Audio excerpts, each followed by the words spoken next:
อ๋อค่ะมาสงค่ะพี่น้องเขาก็เลยพายเสียมว่าเนาะ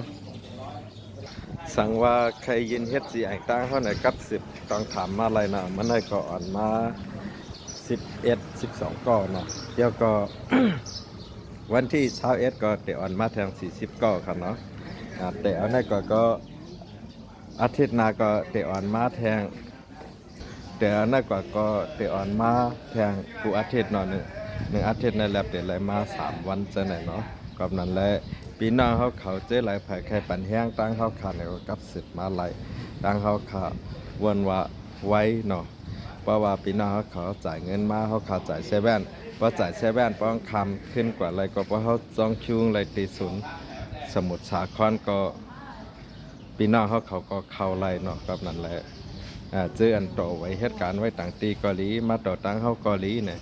สั่งว่าใครยืนกับสิบต้องถามมาอะไรค่ะเนาะยินหลีครับตอนกูกนค่ะหมายฟ้อนคาเขาเตปั่นไว้อ่าตามอันตีขาลงไว้ในเฟซเนาะว่าในเฟซว่าใน YouTube ว่าใน TikTok นะโทรแห